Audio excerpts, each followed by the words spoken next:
What would you like to talk about today?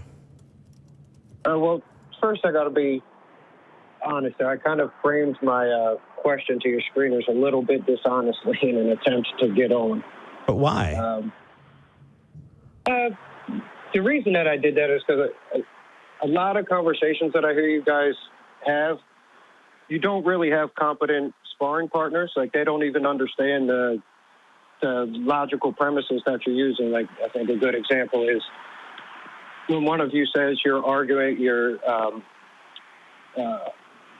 pardon me, you're arguing from a point of ignorance. Like that's like a logical premise. Most people assume that you're calling them ignorant, at least in my. Yeah.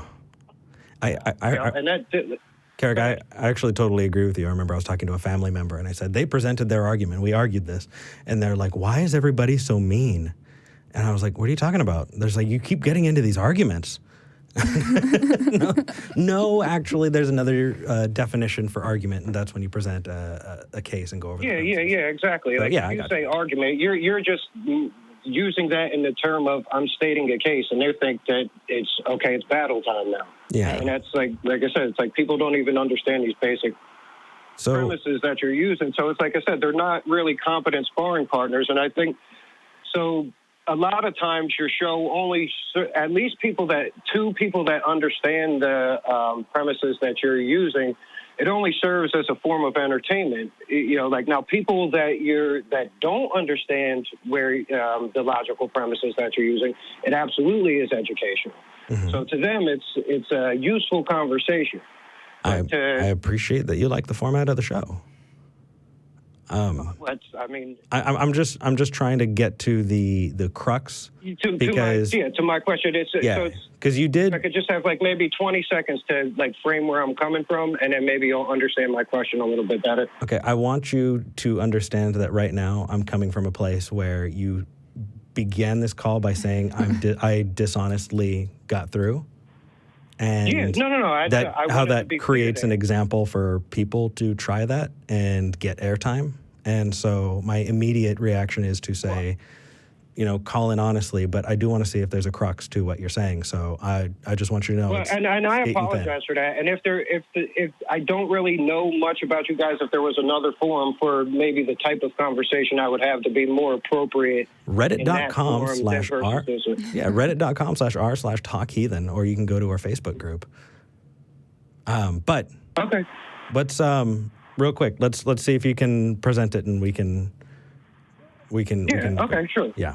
So basically, it's like there's no way to measure if a God or creator type of thing existed. We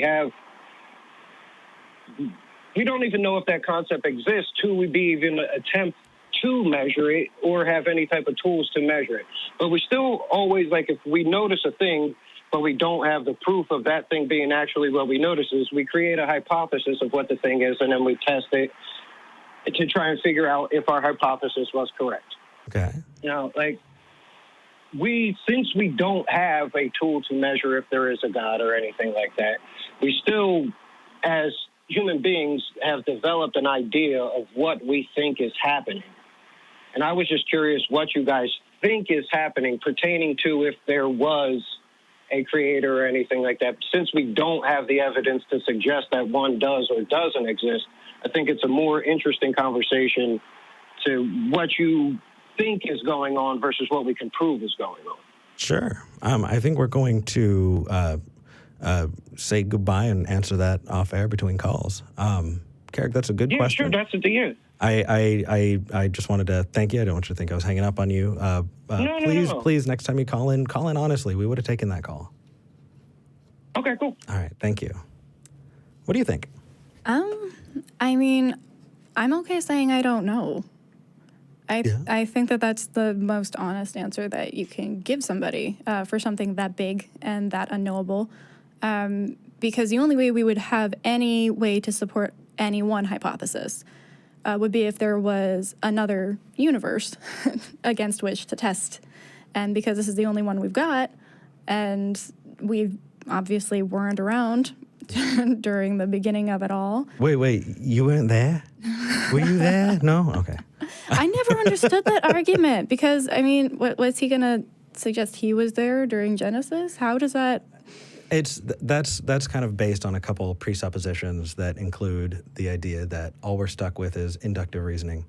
And because of that, we can't say with absolute surety that anything is true, and it just... Well, I technically agree with that part. I'm just unclear how that gets us to any concrete absolute truth. I feel like we're absolutely going to agree on this. Okay. Yeah, Perfect. no, we're good.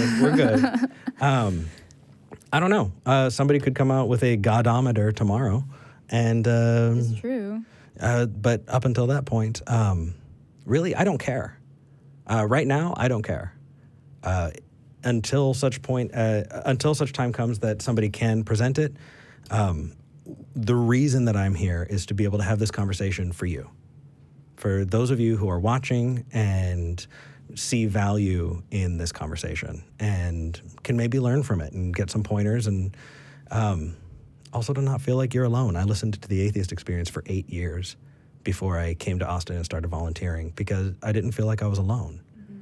And coming here and helping to create this amazing community, I want to make sure other people don't feel alone and that they can come and feel welcome here too. Yeah, I can attest to that. Yeah.